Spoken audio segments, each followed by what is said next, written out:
So just running through the agenda, I will be giving just some brief Skylight updates. Then I'll introduce our kind of three presenters for the session. Two will be part of a panel discussion talking about different retail sales channels. And then Isabel from ANQA, our online retail platform, will give a short kind of overview on how that platform works. And then we'll end with some questions and answers, and then a request to give feedback at the end. So I'm just going to give a few minutes of some updates on Skylight, starting by just a refresh on what Skylight offers in terms of business credit. I know we have a number of people in the audience tonight that are not current Skylight borrowers. We wanted to open this session up to a wider network within Tern to get entrepreneurs involved tonight that that may be able to gain from the topic that we're talking about. So for those entrepreneurs that may be thinking about taking a business loan in the future, just to let you know that Skylight is offering up to £1,000 in interest-free credit to enable refugee founders to test and develop their business ideas. So this is a loan that you would use for a business purpose to cover aspects of usually an early stage business or early stage growth in your business. Those loans are repaid monthly over 12 to 24 months following a 2-month grace period. So essentially for 2 months, you don't make any payments, and then you would be making monthly payments of the loan over 12 to 24 months, depending on what you choose in the application process. To be eligible for a Skylight loan, you do need to be from a refugee background and have permission to work in the UK. You will need to have an entry level of English. Be happy to complete the application form in English. And there will also, during the loan, be some check-ins with me to discuss your loan as well. So it helps to have that kind of basic level of English. Lastly, you need to have a business support coach who can provide a reference and a bit of your background in terms of how you've developed your business idea or the stage of growth that your business is at. And if you meet those criteria, then you're encouraged to apply directly at the link on your screen. And your coach or mentor can help you learn more to understand if Skylight is right for you. The other bit I wanted to let everybody know in the room is that I want to give a bit of an advertisement for the Spark Chat Business Advice Service. This is a service that's managed by Tern, our sister organization running a range of business support programs. And essentially, if you have, a burning business-related question, or maybe from this workshop questions have come to mind, and you don't have sort of the time, or you don't want to also setting up a meeting to talk through your question, there's actually an online advice service on the Tern website where you can put in your question. That question will be sent to one of our business coaches, and they will get an answer from within Tern's team or across their network of supporters. So I think it's really a useful service. It can be questions and topics such as how to set up your business, the logistics of setting up your business, a business operational question, something around business finance, questions on regulations and compliance that apply to your business. And a lot of entrepreneurs have questions around branding and marketing strategies, and you can ask those as well. So if you go to the link on the screen, apologies that the color is a bit off, but it's https://wearetern.org/spark. And you should see in big letters, ask your question. You'll put in a bit of information like your name, I think, and your email address. Put your question, and then you will get a response by email afterwards.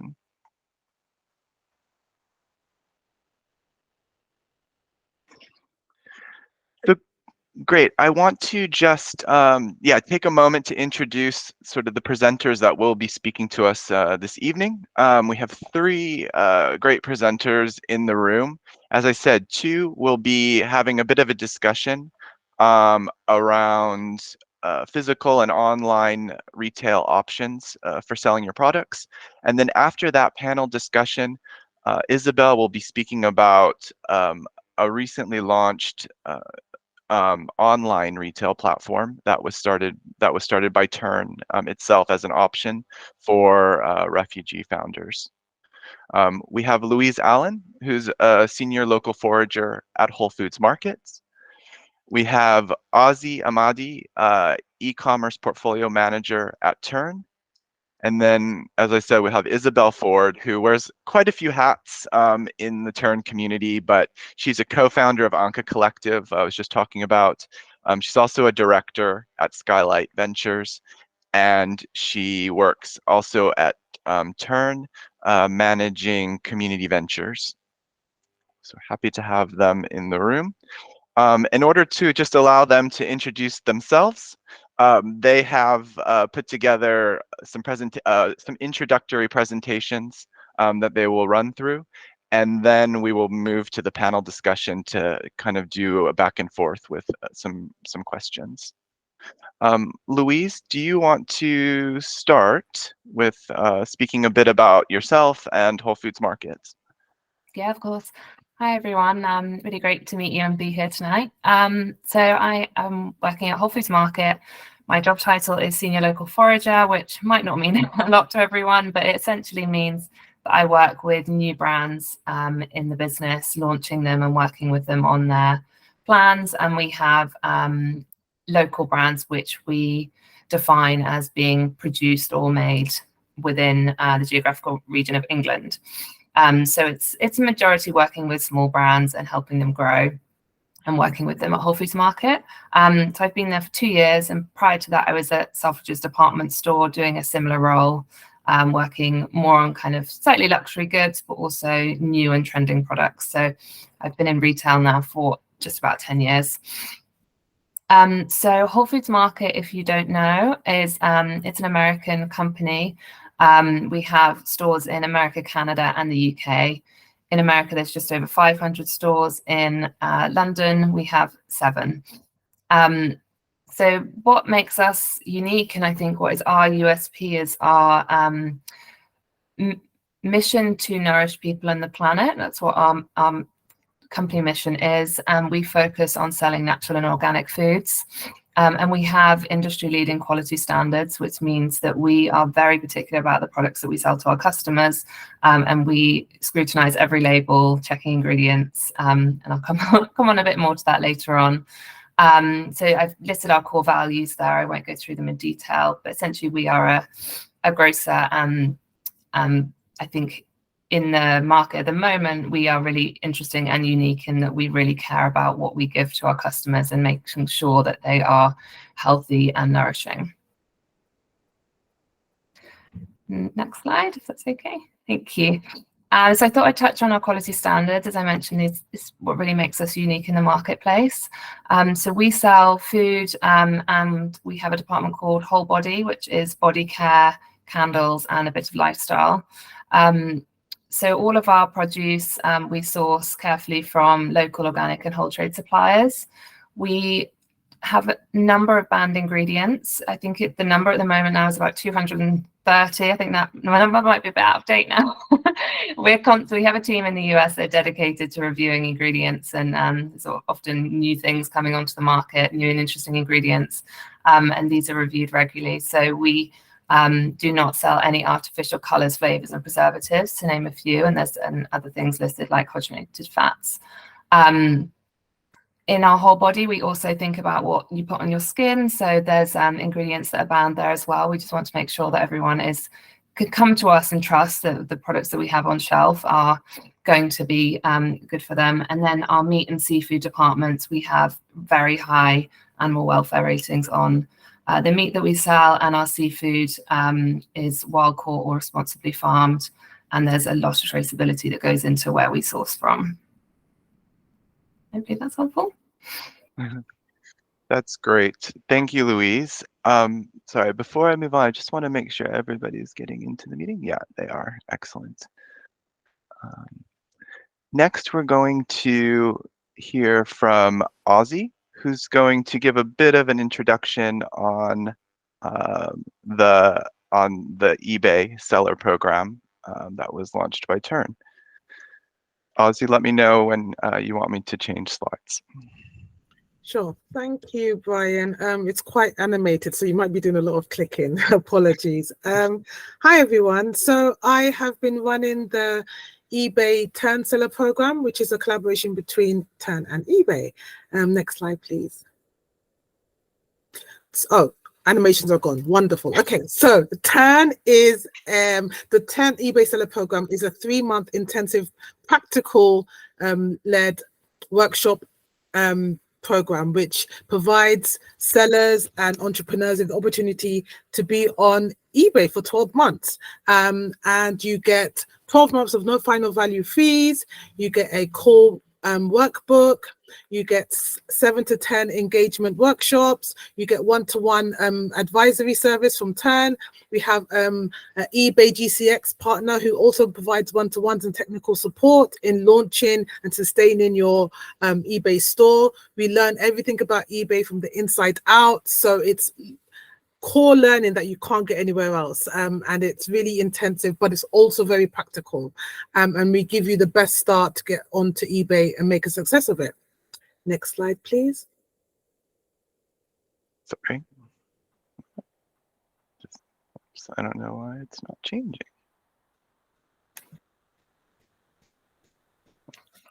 Oh, there we go. Okay, wonderful.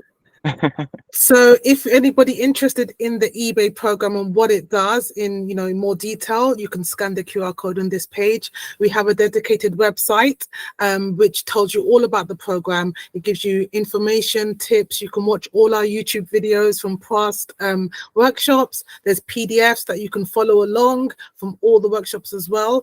And it's a full information deck about starting, sustaining, and being successful on eBay. Next slide, please.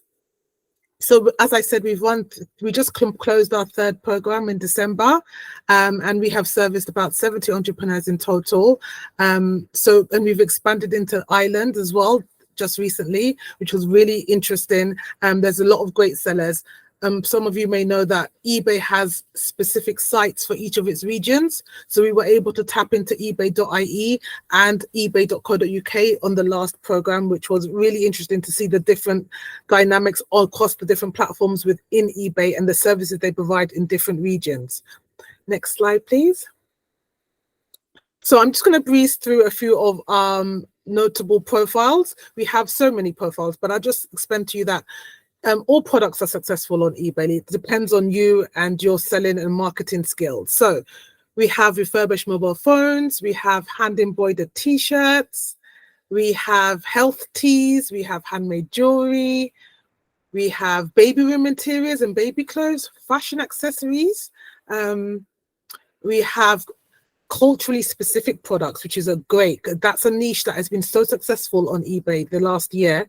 We have luxury furniture. And so, yeah, I'll just like to tell you a little bit about what it takes to get onto eBay and be successful. So in order to be a part of this program in particular, we offer the highest subscription on eBay. So therefore, you have to be a business owner to be an applicant and to join the program. So either sole trader or limited company. You have to be able to source your own products. So we do advise about dropshipping, wholesaling and the such, but we do believe that if you choose the product, it's more likely that you will continue to be successful with it because it's a passion for you. You have to be available for 3 months of learning, and we have workshops every week, no days off. And you'd be determined to make the most of your 12 months on eBay. It's such a lucrative offering to get 12 months on a multiple marketplace such as eBay, where the fees are on every product you list, on every sale you make, and there's so many fees involved in these platforms. So to be able to go for 12 months with 0 fees is extremely profitable for you. So you keep all your profit. How to get started? Like I said, register a business, have business banking, and also you need a business address that could be physical or virtual. Social marketing, it's not essential, but I recommend it because in order to sustain an e-commerce business, you need to market that platform. You need SEO, you need traffic. So I recommend at least one social media platform. It'll be great if you have a Google business profile or Google merchant account so you can tap into Google Shopping as well. What's choosing the right product? Like I said, it's up to you. There you can import. You can make handmade products, you can drop ship and be the middleman, or you can wholesale. Products that work well, anything from gadgets to tech to, like I said, culture specific, babyware, furniture, handmade goods, artisans, all is accepted and viable on eBay. Obviously, there's a prohibited list of products, but majority of products really work well on eBay. Tips of success: be passionate about your product and what you sell. Great photography. The key to online selling is amazing images. We can't touch it or taste it, so we need to be able to see it clearly and make it look beautiful. I also recommend lots of marketing and dedicating a certain number of hours to your e-commerce business per week. So those are my tips for success. Thank you, Brian. Great. Thank you so much, Ozie. I'm going to stop sharing and just go to a bit of a more kind of informal discussion with both of you, Louise and Ozie. I guess just following on those introductions, I mean, starting with you, Louise, what would you advise are the essential requirements really a small business needs to plan for before approaching a store like Whole Foods Markets? Yeah, so for this one, it sounds obvious, but never underestimate what some people turn up with. I think it's just really knowing your commercials. What is your retail price? What would you like it to sit on shelf at? And you have to think that you might sell it for one price. That has to be similar to what the retailer will sell it. There can't be a difference in price there, really, if you want to be competitive. And how much does that product cost you, and what are you going to sell that to the retailer for? You need to consider the margins that the retailer needs to make, and you need to make sure you're getting your margin as well, so that you're selling it at, you're making a profit. It's got to be profitable for everyone. So it's just really important to know that detail. You've also got to factor in things like logistics at Whole Foods, and we are unique. Obviously, every retailer is different. We do work with distributors. So we ask that most products are sold into a distributor, and distributors can add on anything from between around 15 to 30% onto the cost price. It does take away some work from you, which is beneficial, and that can help you in costs down the line. But it's things like that you do need to consider, kind of your delivery method as well when you think about your commercials.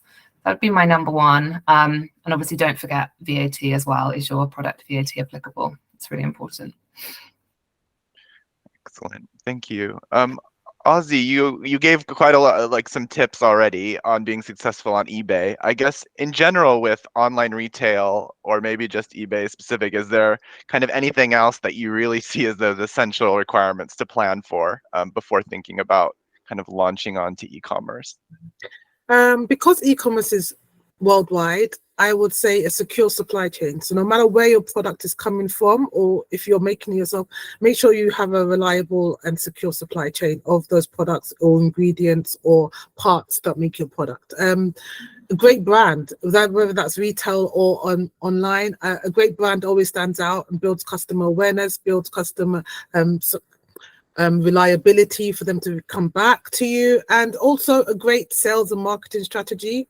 Can't go wrong if you're presenting to a retailer or you're online. You have to have a strategy for how you're going to launch, scale, sustain. Thanks. I guess moving on, sort of the next question, I'll start with you, Ozie, on this one as well. And thank you for the detailed look at eBay. I mean, are there other early stage or alternative e-commerce outlets in addition to eBay that entrepreneurs should consider? Sure. I mean, the top three in the UK right now are Amazon, Etsy, and eBay. So those are the biggest marketplaces that we have access to in the UK at the moment, as far as product is concerned. And they sell, most products are available on those sites. I also like people to tap into Google.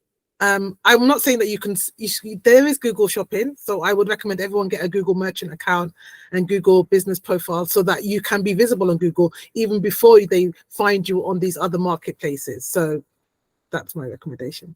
Great, thank you. And Louise, obviously you're working with food products primarily, but I mean, in the food sector, I mean, are there early stage or other alternative pathways that you've seen small businesses succeed at? Definitely, I would really recommend having a regular slot at your local farmers market if you can, or not even local, if you can go to other markets. It's really helpful. I think speaking to customers and getting feedback is invaluable at the beginning. It will help you shape and mold your product and your business. And it's just a great way of knowing, feedback. How is it selling? Is the price right? Is the taste right? What do they think of the packaging? I think that one-to-one interaction is so important. So gain as much feedback as you can, and that translates if you're in Whole Foods as well, we would ask you to come in and sample and demo your product and talk to customers. So that should be a thread that runs through many years at the beginning of your business. I would also recommend direct to consumer, if you can work on that. If you can have a website where you're selling direct to consumer, again, it's a great way to interact one-to-one with your customers. Generally, people do like to share feedback. So it's, you have all that data as well. You have email addresses, you have contacts that you can share. So it's a great way to kind of interact and talk to your customers as well. My other recommendation would be you've got a great community here, but are there other communities you can join? So, for example, there's a kind of network called Bread and Jam, and they work with small food businesses and they help do workshops and things like that. Or there's another one called By Women Built. It's all about female-led businesses, and just great opportunities to network, learn from other people, and share your products as well. It's a great sales opportunity as well to meet new people. Working with restaurants, if you have a food product, can you get your product supplied into restaurants? Can they use it? If you can do a bulk format they can use, it's a great way, especially some restaurants really call out the suppliers that they use, and it's a great way for brand awareness. And then my final one would be, I mentioned earlier about distributors. If you can get with a distributor and get listed, it's quite a hard one initially. Some distributors will want you to have a retailer, but there are some niche distributors out there that will work with small brands. If they believe in your product, they will list it and try and support you getting retail listings. So they would be my main options. And on the first question, I wasn't sure if we were going to do a bit back and forward. I had a few other things. So I don't know if you wanted me to just go. The main things after commercials, it was understand your unique selling point, what makes your product interesting. You've got to sell your product to the buyer as well as the customer. So like, why would people buy it? What's interesting about it? What's your story? What makes it different from the other product? Retail is highly competitive. You've got to really stand out.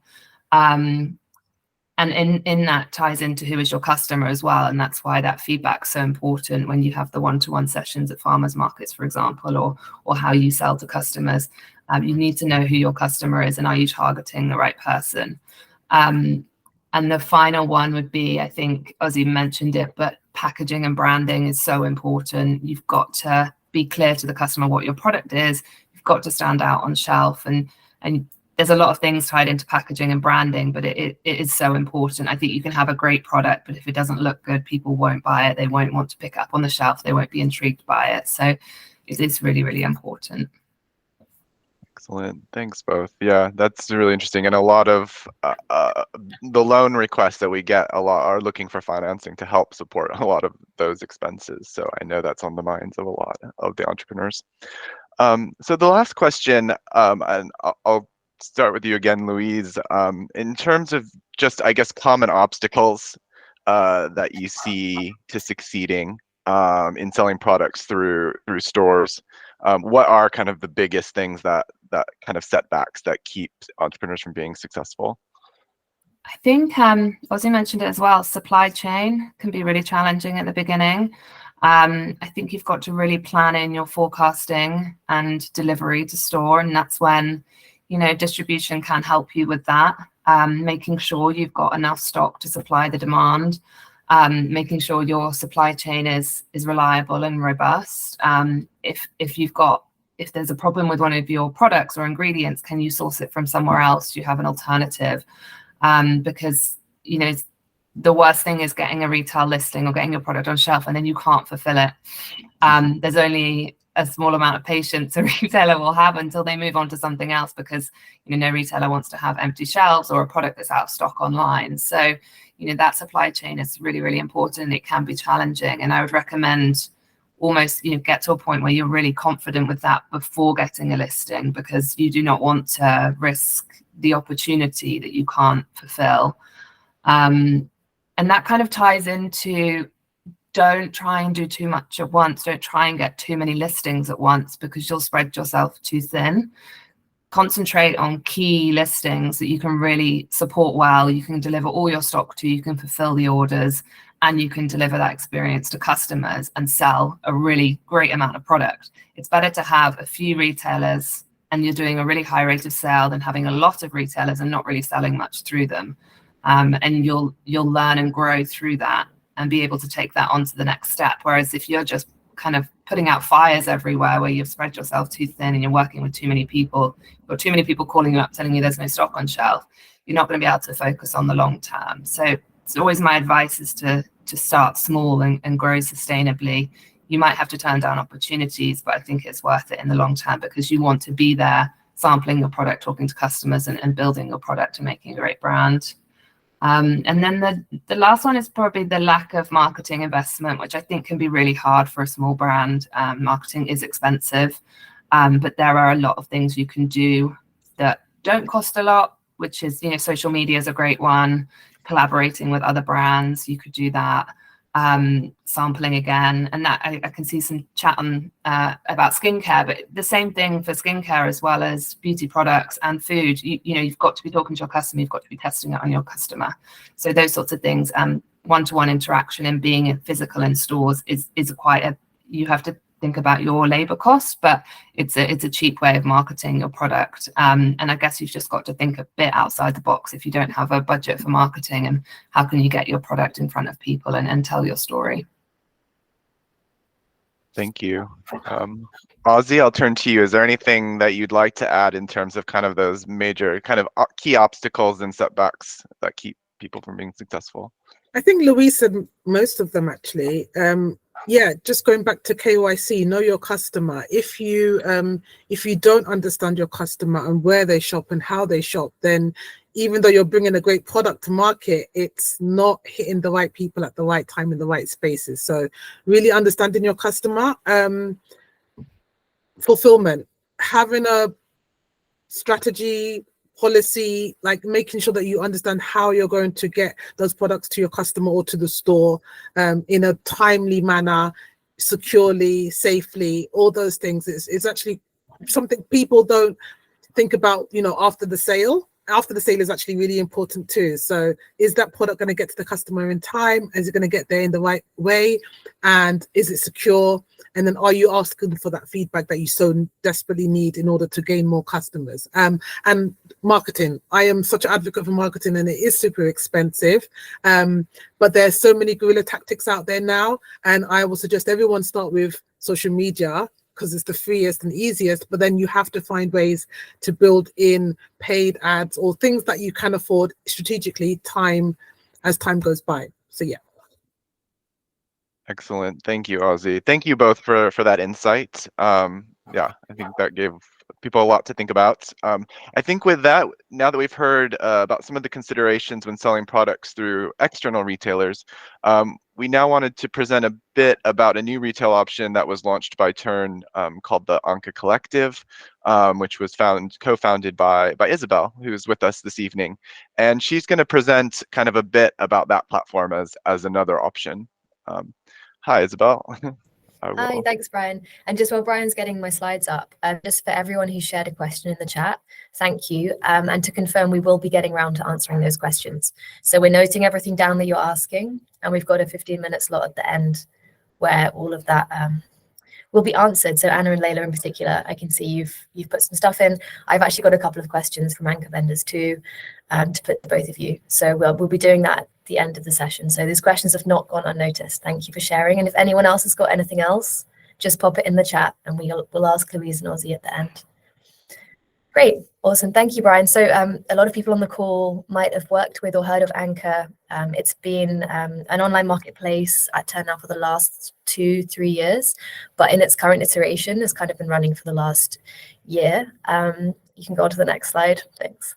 So it's the first refugee entrepreneur marketplace. We sell products at the moment only from Tern entrepreneurs, and every product on ANQA is like a high quality, beautiful product that comes from a refugee-owned business.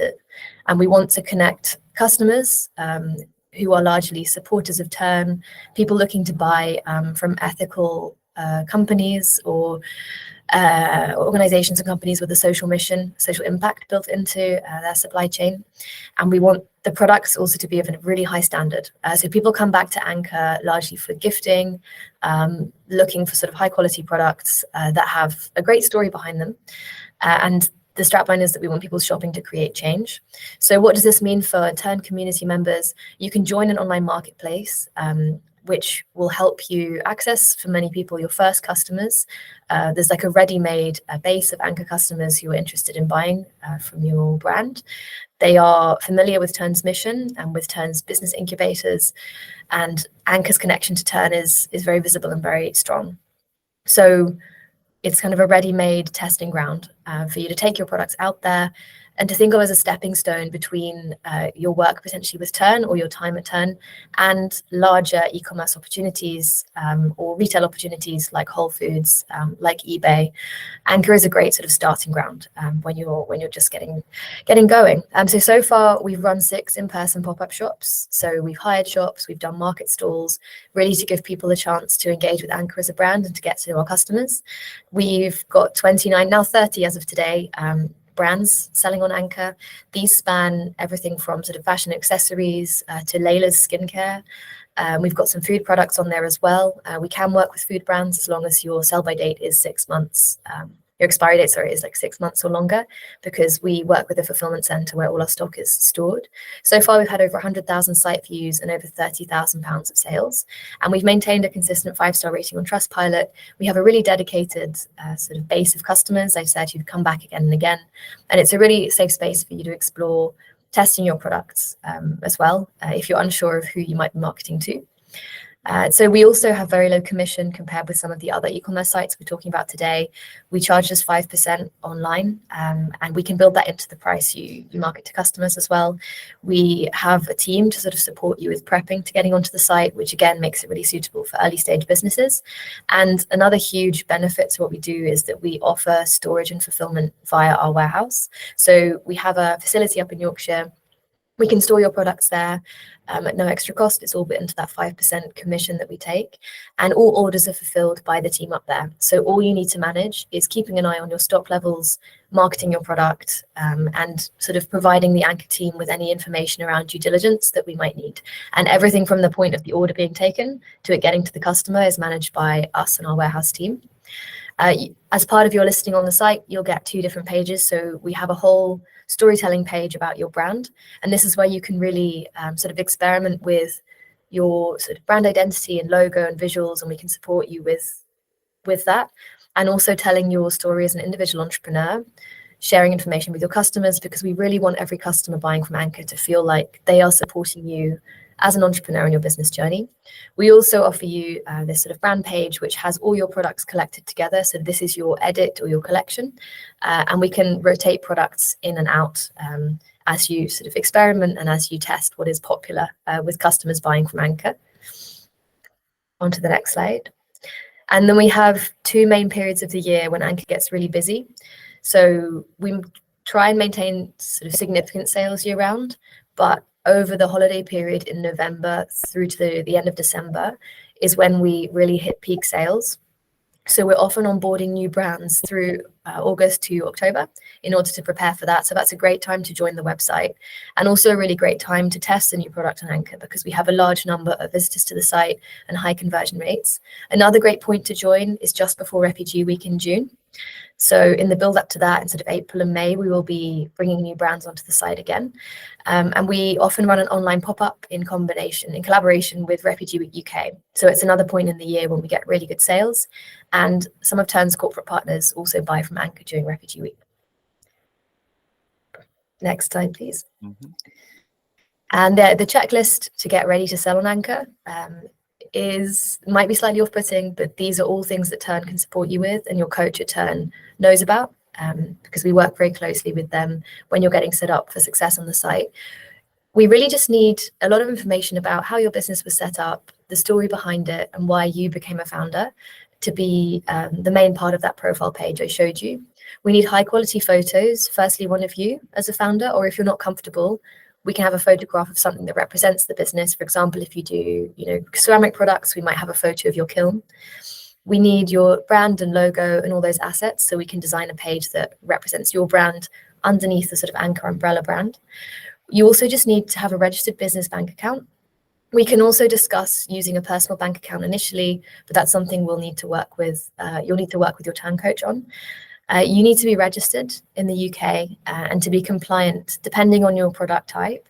We'll guide you through the different types of documentation or licenses you might need to sell your product to ANQA's audience.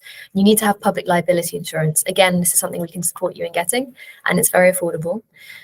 We love you to have a social media channel because we want to market with you. We want to collaborate on posts. And finally, just commitment to making sure that your sales on ANQA are successful.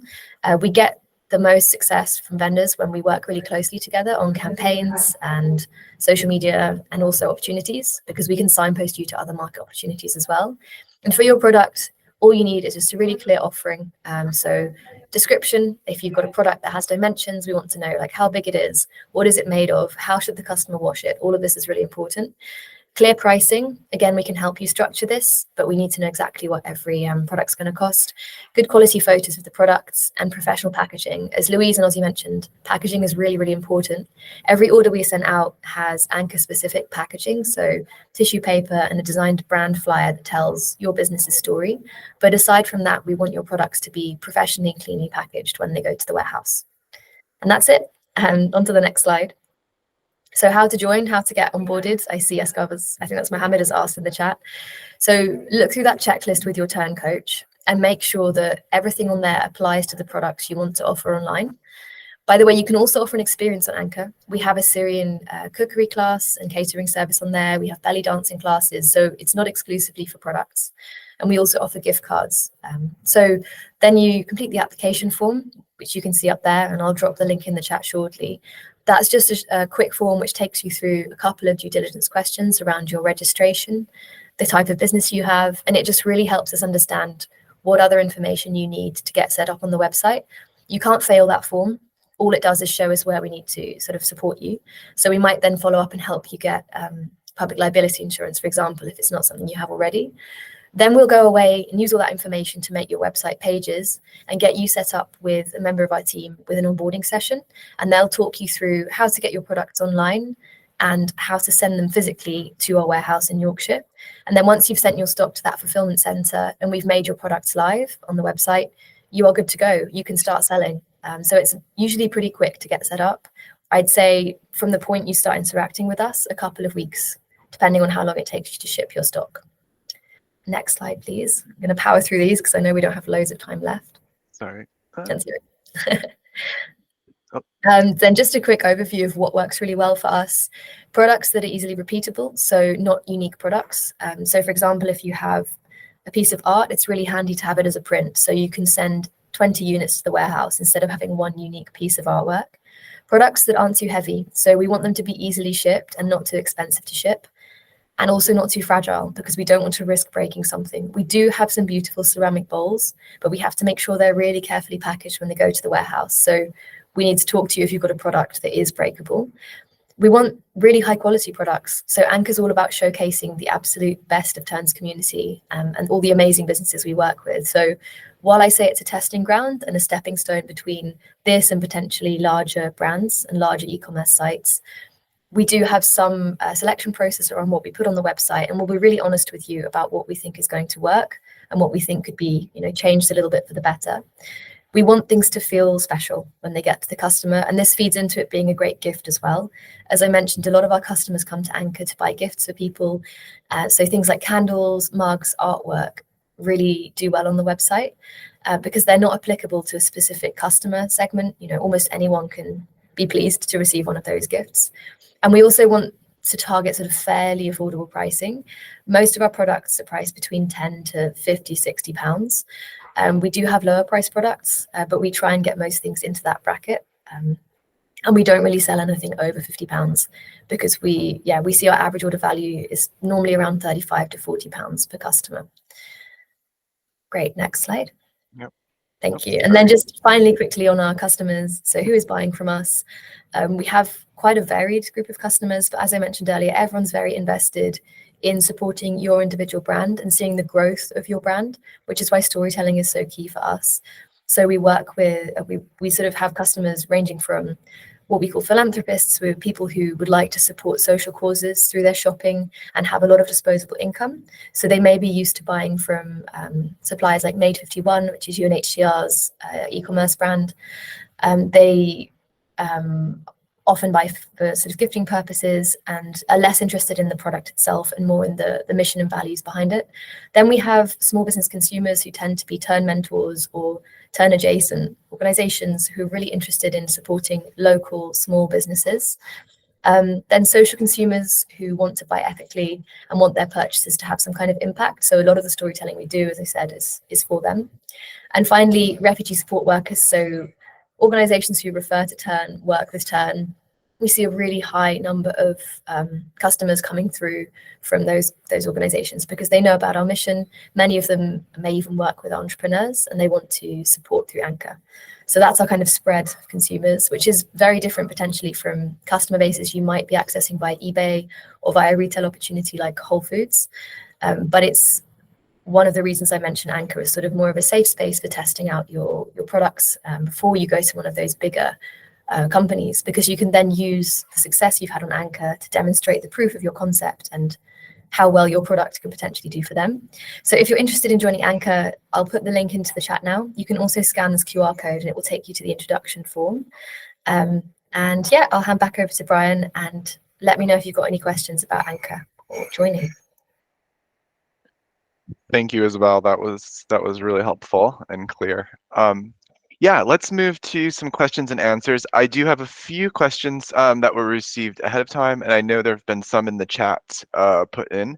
If we can't answer all the questions, like I said, we will type up answers and send them around afterwards, just to make sure that they all get addressed.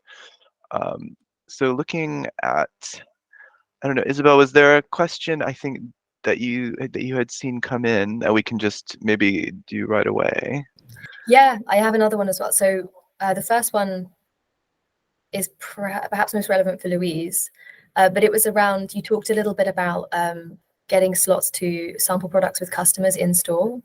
How do people go about finding those opportunities? Is it difficult? Who do you contact at a particular store or brand if you want to do that?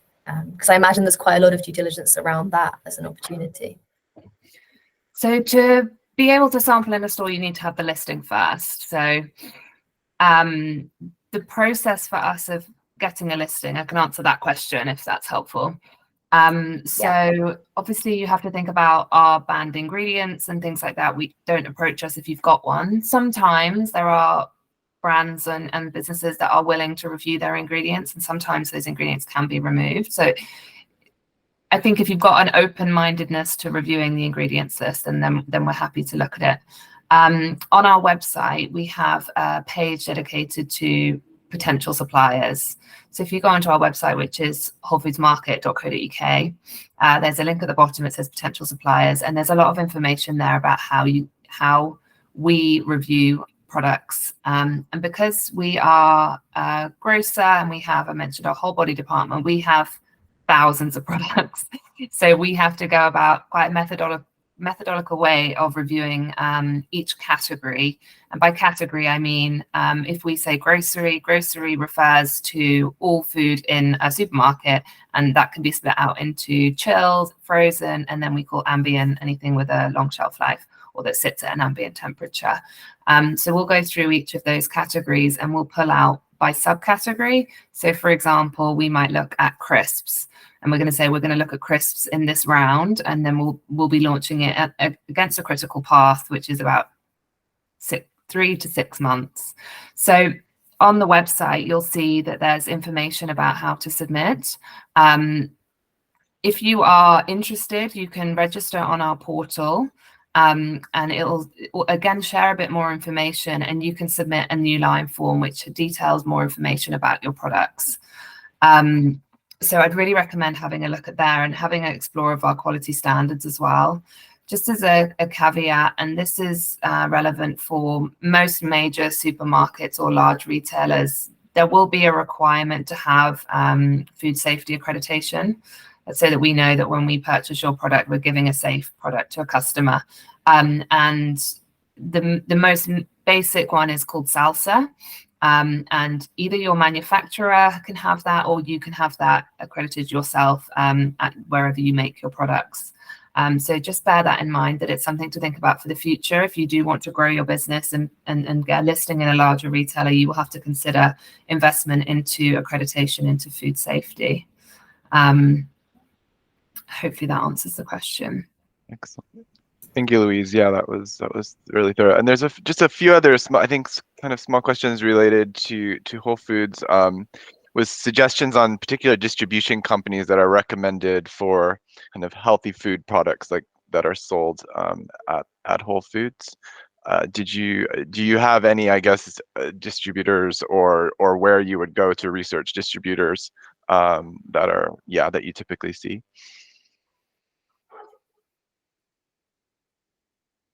Oh, sorry, I think I might have dropped out there. I think the question was around distribution.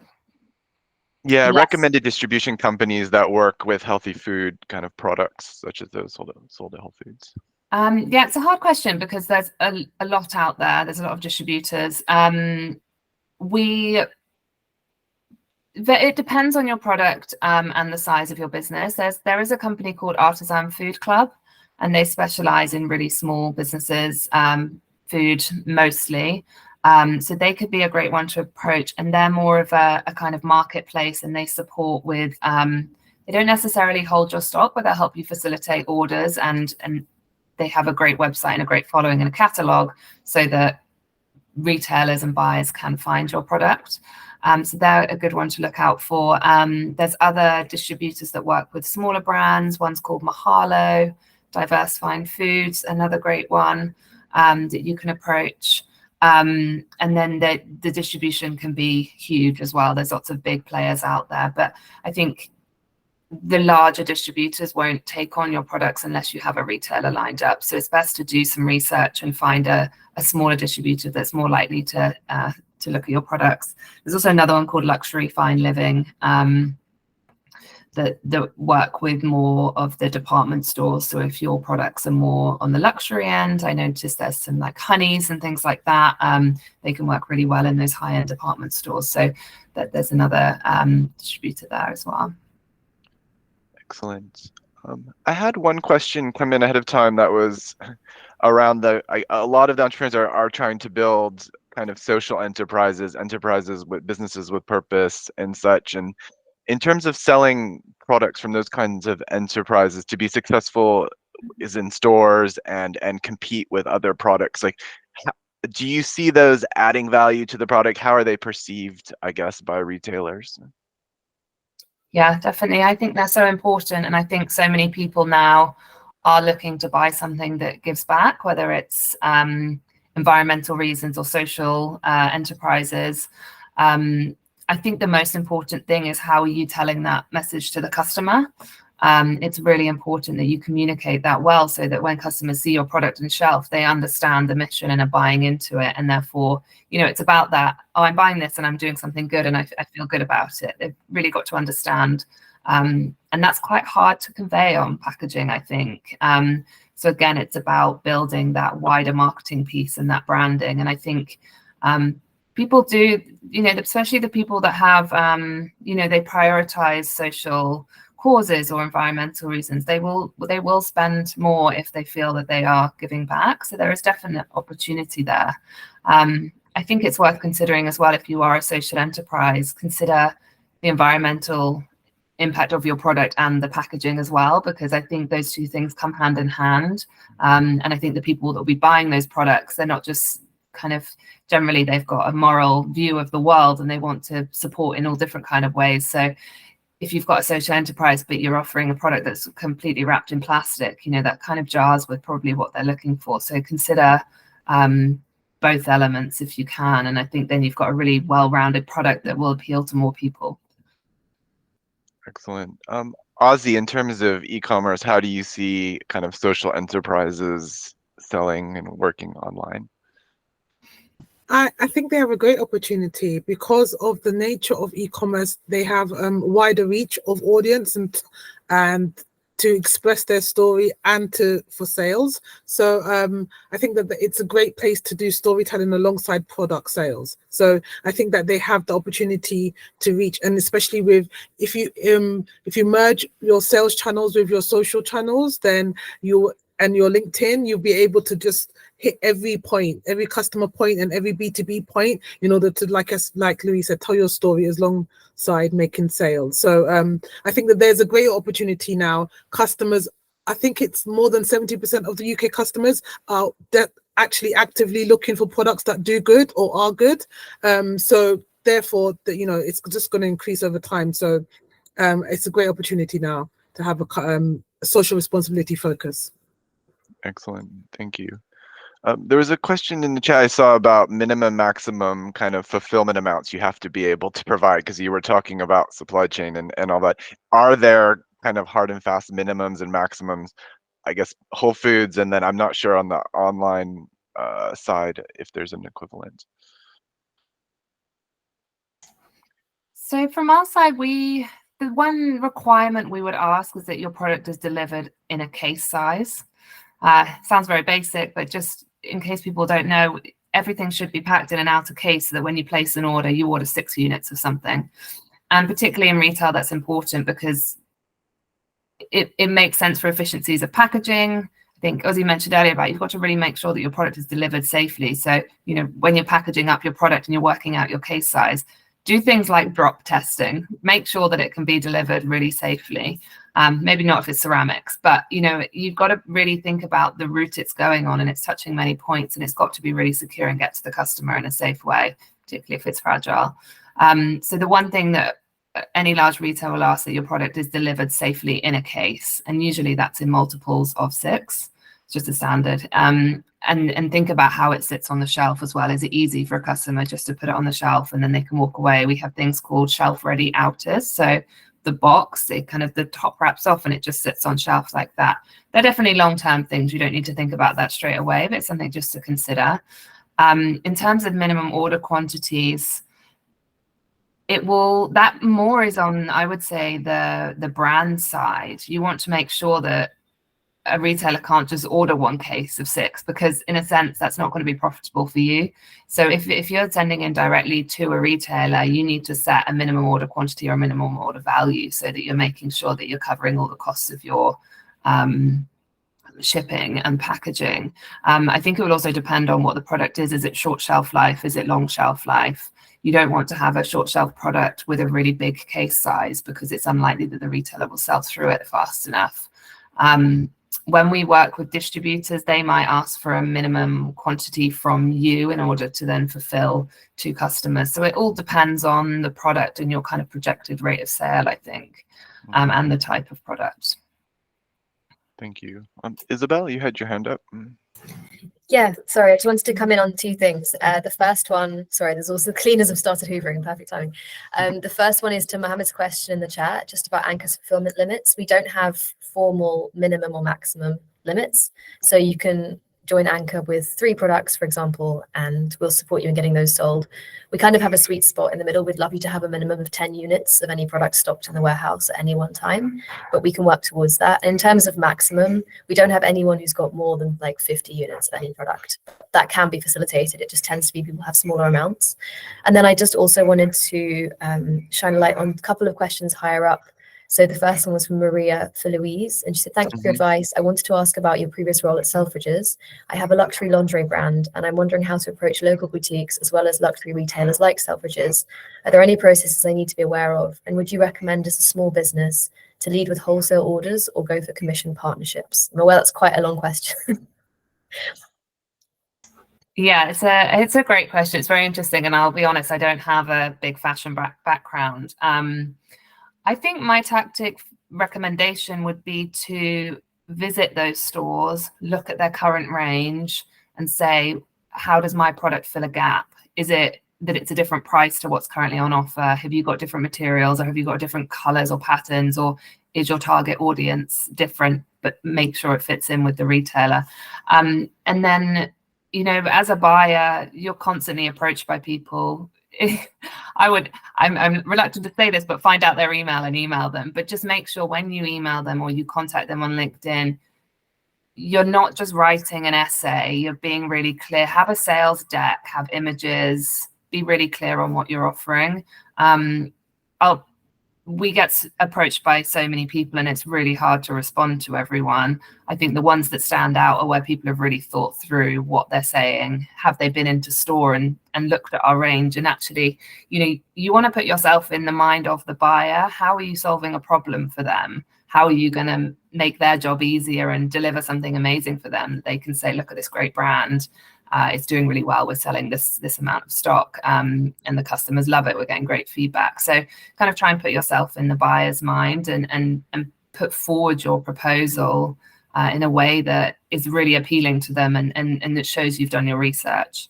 I think with smaller boutiques, I think that there's an opportunity just to, again, approach them and do a similar thing. There might even be a way that if it's a really small boutique, you can go in and speak to the owner and you know, it might feel a bit brazen, I guess, but you know, you might get somewhere by just approaching them directly and then seeing what you can offer. If you've got any budget at all, trade shows are also a great opportunity to showcase your products and display things.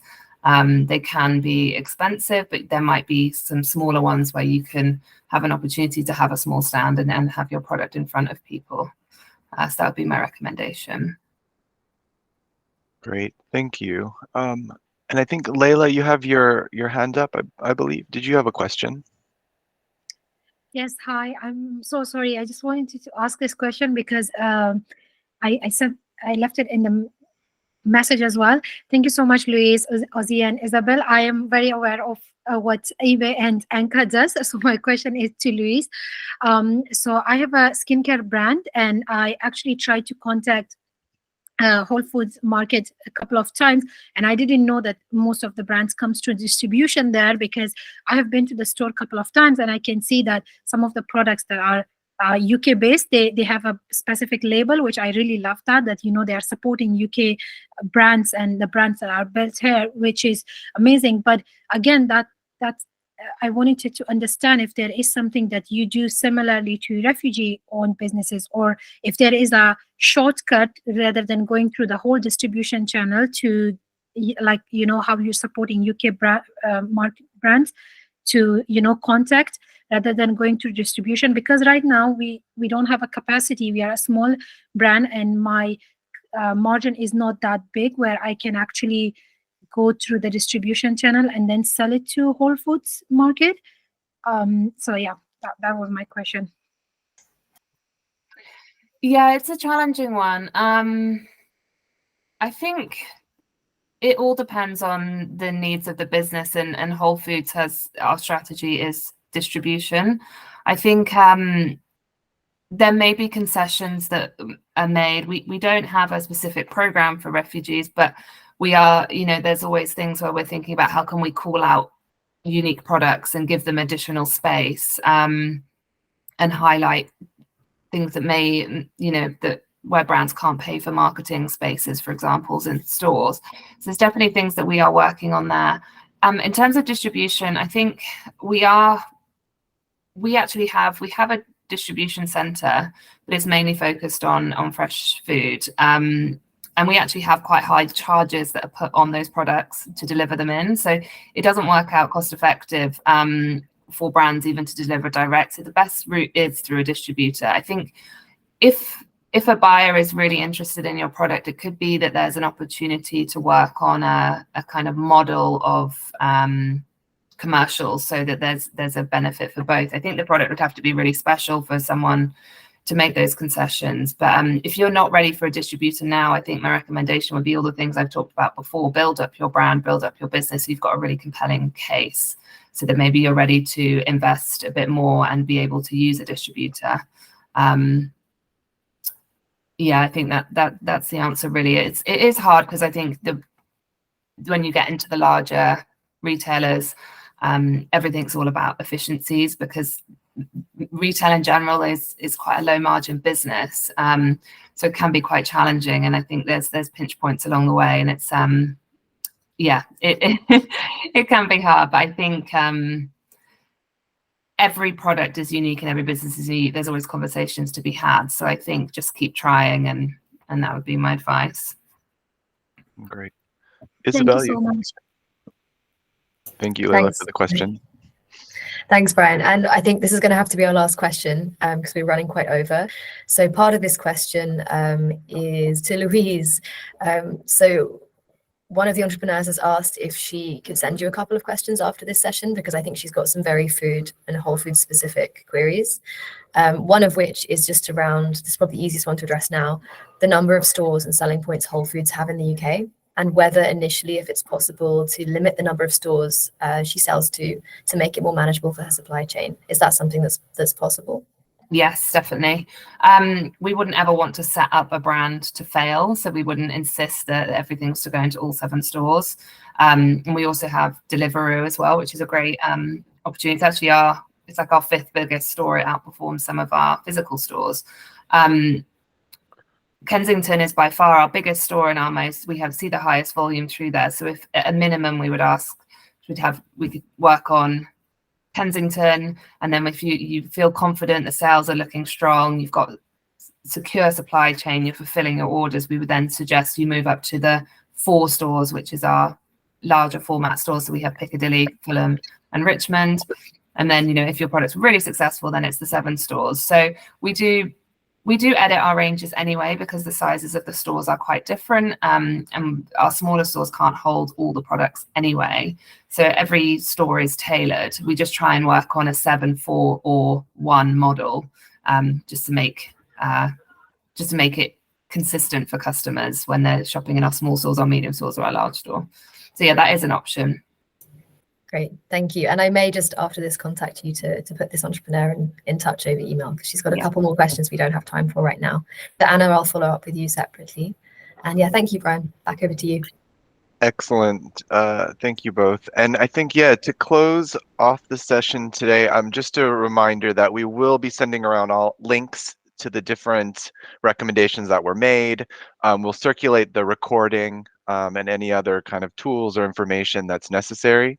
As a follow-up. And if you have further questions, you can contact hello@skylightfund.org and get in contact with us directly about the session.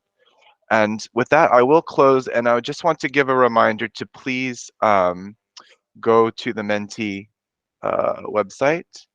Oops, sorry. Which I think I should be putting in the chat. Menti.com, and it'll just ask you for that code, and we would be really appreciative if you could give some feedback on the session, and then also feel free to add in some more questions that are on your mind. Otherwise, use the opportunity to go to the Spark chat that we talked about earlier, and pose your questions there. But thank you everyone for joining this evening. Thank you, Louise, Ozie, Isabel, for taking the time to talk to us tonight about the work you're doing in the retail sector. Is really fascinating. And with that, I'll say thank you to all the participants, people that have attended this evening, and I'll close the session there. Have a great evening, everyone. Thank you. Bye-bye. Bye. Thank you. Bye-bye.